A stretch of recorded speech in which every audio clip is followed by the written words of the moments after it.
Welcome back to the channel. My name is Lisa Elvin Staltari, and I'm a genealogist and a passionate traveler. In fact, Have Roots Will Travel really means I'm traveling through space, through time, through history, and I always, whenever I'm doing genealogy, I always have that feeling of traveling, and hence that's why I named my business so many years ago, Have Roots Will Travel.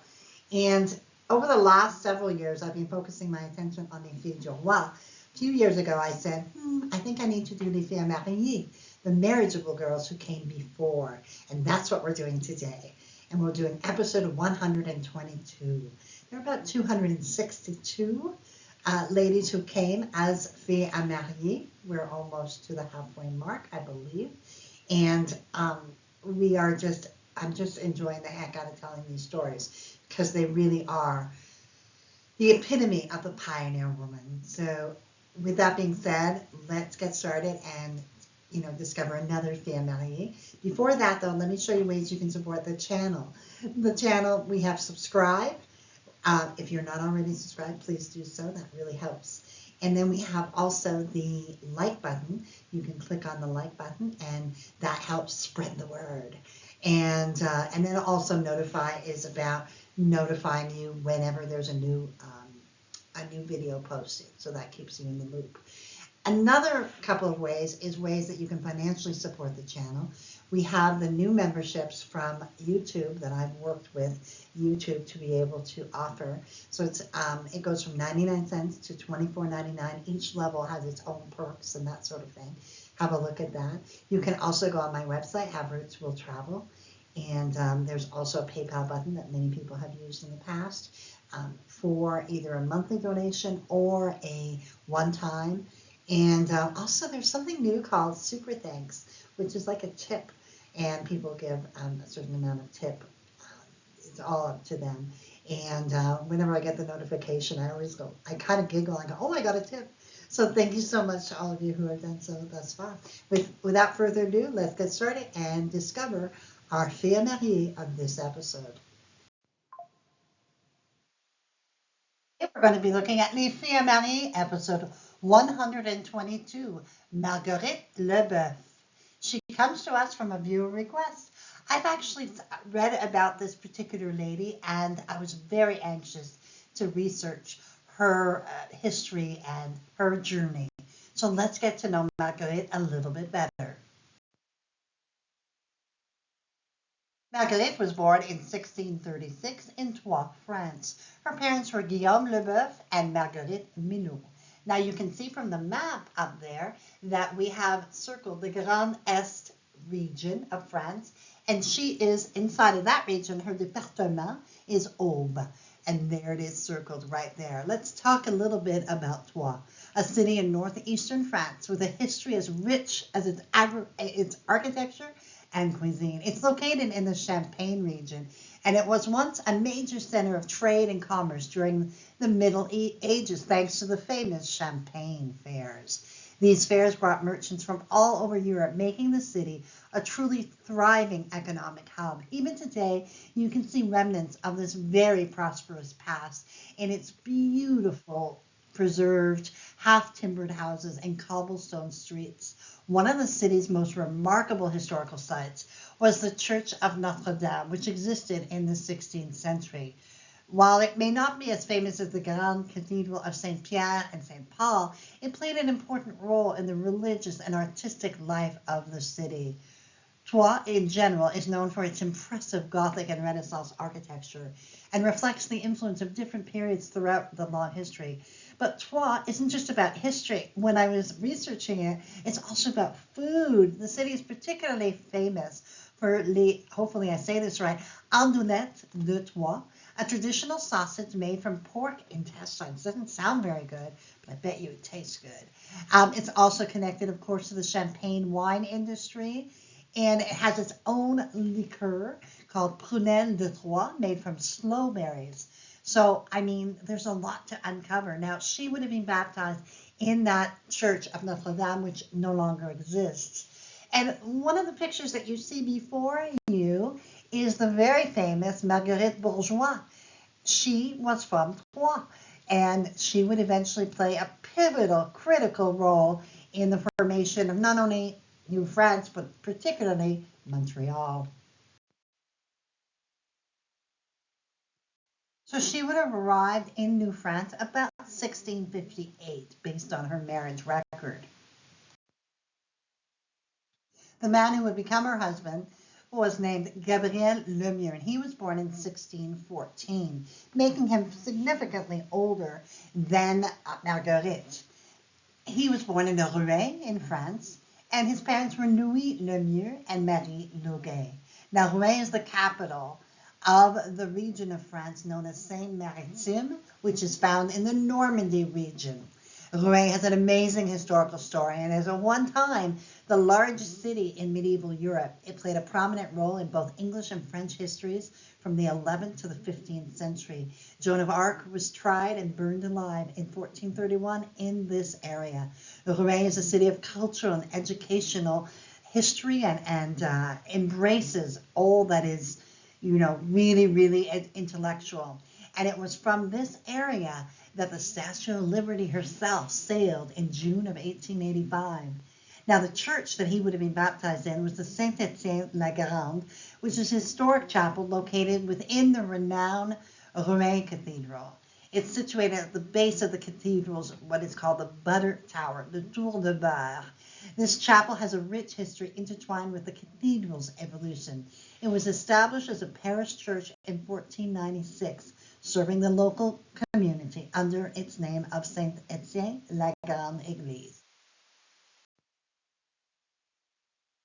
Gabriel would come to New France and was a master cooper, which is someone who makes those barrels that's so important, and definitely was someone who had established himself in New France, probably was a contracted employee, and certainly was ready to marry when Marguerite came. September 3rd, 1658 marks the date of their union of Marguerite and they would settle at Quebec City. So let's review a little bit about this amazing city. It's the capital of the province of Quebec in Canada, and today 500,000 people live in this city. Quebec was originally named by the Algonquins, who named the area Quebec, which in their native language meant where the river narrows. Quebec City lies where the St. Lawrence River narrows. Samuel de Champlain created Ville de Quebec in 1608. And there were city walls that surround it, still dating back to this time period. And this makes Quebec City the only remaining city with city walls around it. And you can see it on the bottom of your screen. You'll see the wall. That is part of it as well. Now, one of the things that's so interesting about Quebec City is exactly how old it is. This house that you see right on the top left hand is called La Maison Jacquette, and would have existed in 1675, about the time that they were there. This house is the oldest surviving private residence in Quebec. It dates from 1675. And if you'd like to tour, it's actually home to a very famous restaurant called Aux Anciens Canadiens, which roughly translated becomes to our old Canadians, or our historic Canadians. And in also, Quebec City claims to have district in North America. On the bottom right is a picture of what is known as Le Petit Champlain, which is a shopping district, if you will. And on the top here is an AI-generated kind of depiction of what I imagine Quebec City might have looked like. They would go on to have 6 children. Nicolas would die before the 1666 census. Hélène would marry René Paquet and would have 6 children, 4 of whom made it to adulthood. Gabrielle would marry Jeanne Robideau and have 10 children, 8 of whom made it to adulthood. Jeanne's mother is Jeanne Deneau, who we profiled in Fille du Roi episode 60, way back when, and I have provided a link for you as well. Marie-Madeleine would go on to marry Pierre Martin de Langoumois and would have 5 children, all of whom made it to adulthood. And then we have Marguerite, who would pass away at the age of 2. Now, in the 1666 census, we have Gabrielle, we have Marguerite, we have Hélène, Gabrielle and Marguerite. But where's Marie Madeleine? This is one of the problems when you're doing census.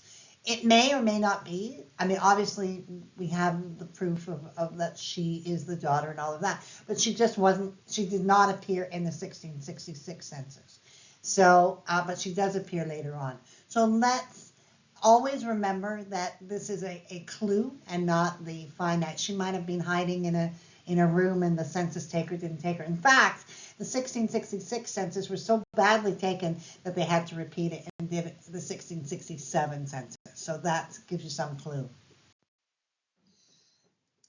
Marguerite and Gabrielle ran a tavern, also known as a cabaret, would have had great difficulties dealing with the business of it all. They were charged at one point with selling liquor above the fixed price and were fined and had to pay.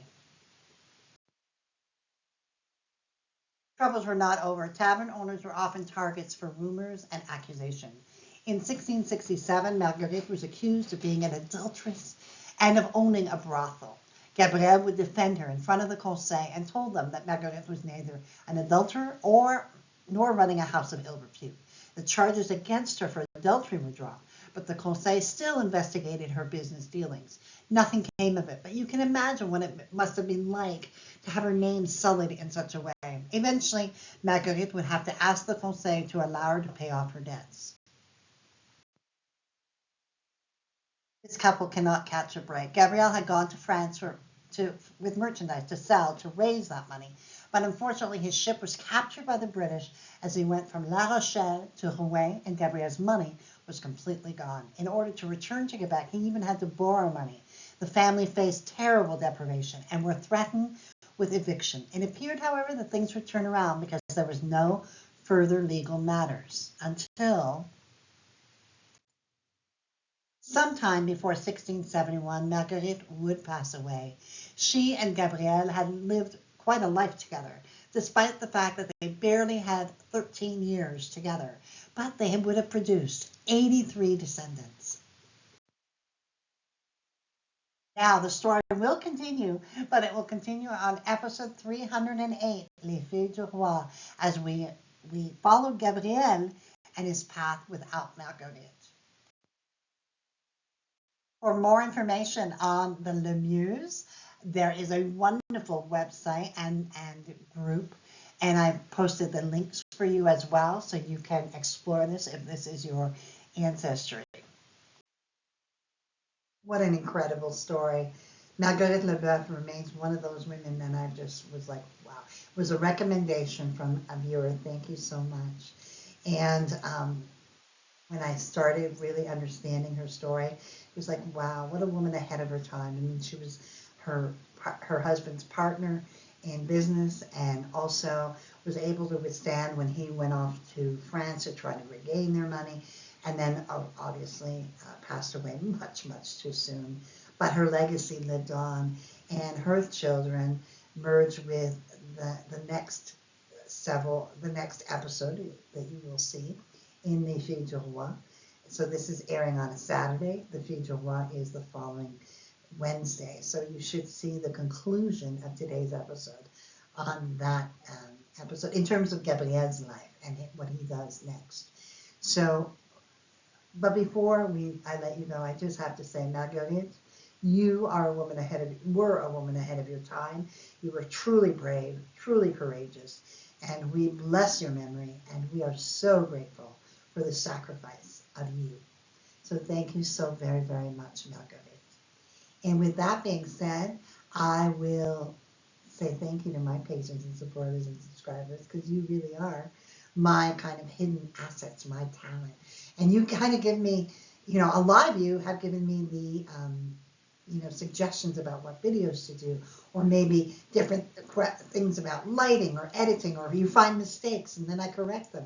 I mean, really and truly, it's a team effort. So thank you ever so much for all of your support. And with that being said, I will see you on the next episode of Les Filles Mariées. Until then, au revoir.